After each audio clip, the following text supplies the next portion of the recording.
অভিজ্ঞতা ও উন্নয়নকে হাতিয়ার করে মগরাহাট পশ্চিম ও ডায়মন্ড হারবার বিধানসভার 2 আসনে তৃণমূল প্রার্থী ঘোষণা হতেই আবির খেলায় মেতে ওঠে দলের কর্মী সমর্থকেরা। অবশেষে জল্পনার অবসান। বাংলার প্রায় 294টি বিধানসভা কেন্দ্রেই প্রার্থী তালিকা ঘোষণা করলেন তৃণমূল নেত্রী মমতা বন্দ্যোপাধ্যায় ও দলের সর্বভারতীয় সাধারণ সম্পাদক অভিষেক বন্দ্যোপাধ্যায়।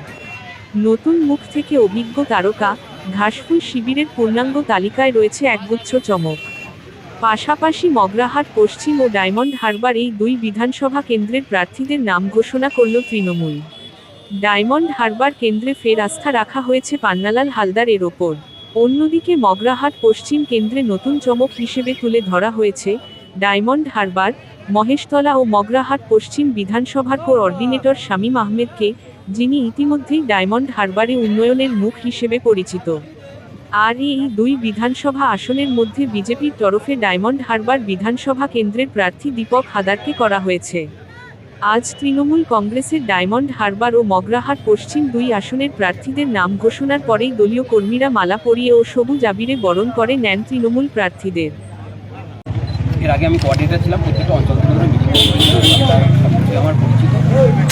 এখানে যা সমস্যা আছে কিছু রাস্তাঘাট বা যেগুলো আমরা আপনার ইলেকশন আর কি জেতার পরে এগুলো আমরা এর আগে কখনোই কোনো স্তরেই কোনো নির্বাচন লড়েনি, এই প্রথম একেবারে বিধানসভা নির্বাচন, সেটা কি? হ্যাঁ, সেটা পুরোটাই ক্রেডিট আমার সাংসদ শ্রী অভিষেক বন্দ্যোপাধ্যায়। তো একটা অন্যরকম অনুভূতি আছে প্রথম ইলেকশনে দাঁড়াবার। তো আশা করছি সব কিছু ঠিকঠাকভাবেই ভালোভাবেই হবে। জয়ের ব্যাপারে কতটা 100%। আপনার প্রতিদ্বন্দ্বী ওখানে এখনো পর্যন্ত সেভাবে নাম ঘোষণা হয়, প্রতিদ্বন্দ্বীদের কী ভাবছে?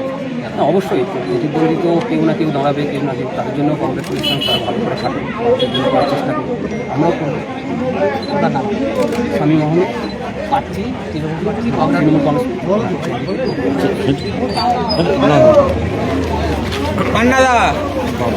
পান্নাদা এসো, তোমার নেই দাদা অডিওটা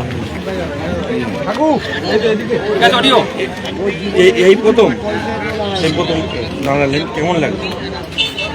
প্রথমে ধন্যবাদ জানাই আমার সাংসদ শ্রী অভিষেক বন্দ্যোপাধ্যায়কে।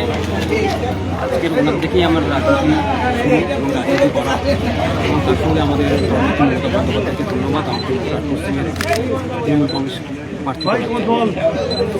দীর্ঘদিন ধরে তো মগরাহাটের দায়িত্বে ছিলেন, তারপর কোঅর্ডিনেটর ছিলাম মগরাহাট পশ্চিম, ডায়মন্ড হারবার এবং মহেশতলা।